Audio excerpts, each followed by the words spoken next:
Hi, you guys. Okay, well, here I go. I'm on a rant today.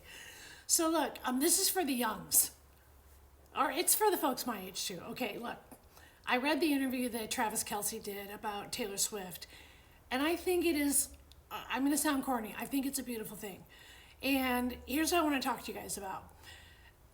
It's so late that this is happening. Okay, so I'm a fan of pop music and rock music, and I always support female artists more than male artists because I just believe they have to work harder. And I do believe that Taylor Swift has had to work harder than her male colleagues. And buying back her stuff from Scooter Braun, and Scooter Braun really seems like the villain in that scenario. So for her to have to redo all that stuff and make it all her own masters is really amazing. And I think it's fantastic she did that. What I don't like is that she had to do it. So I'm bringing up Travis Kelsey because I'm going to be honest, I didn't even know who he was until Taylor Swift. My husband's a giant sports fan, but I don't watch football. So I get it. They're like equal, or she's technically a bigger star, like known around the world, but he's a giant star and he's got 2 Super Bowl rings and it's great, right? I just want to remind you guys that for my whole life, I can't remember a female pop star or rock star having people talk about how great it is that they found each other. And what I mean by that is, as long as I can remember, the women that went before, Taylor Swift, got so much crap for every single relationship they were in.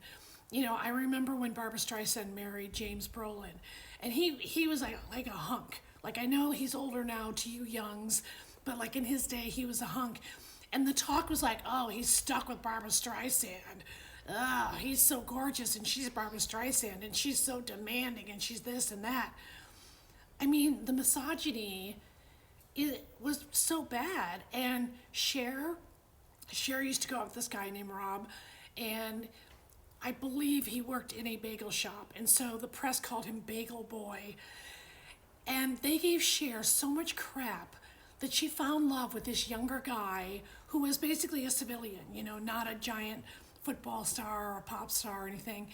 And everybody acted like, oh, this guy's stuck with Cher. She's such a nightmare. Oh, the diva and all this stuff. And it happened over and over again. And,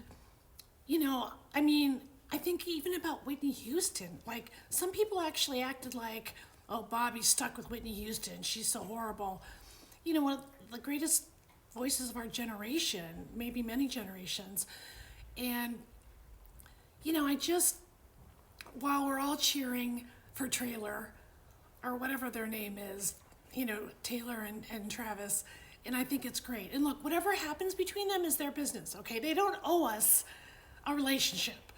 But I just want to remind you guys that it wasn't like that for someone like Stevie Nicks. It wasn't like that for Madonna. Oh my gosh. Everybody Madonna was with was like, oh, that poor guy, he's stuck with Madonna. She's a nightmare. She's crazy. She's this.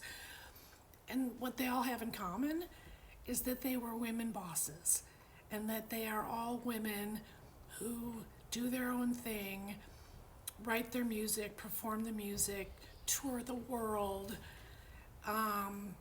And let me tell you, in that scenario, just even though I'm on the D list, when you can find a guy that just understands you and feels about you the way that Travis Kelsey seems to feel about Taylor and the stuff he said in that interview, just, it's not our job to like crap on it, okay? And look, I love making fun of celebrities. It's fun because that's punching up, right? They're like gazillionaires and stuff, and we can all have a sense of humor about ourselves, and we should. And I know Taylor Swift does, and I'm sure Travis Kelsey does, and that's one thing. But I'm just saying, like, my whole life, when I think back of these female pop stars, it's almost like people were rooting for their relationships to not work. And I just think when you're a woman in this business, and the women I know at that level, it's so challenging.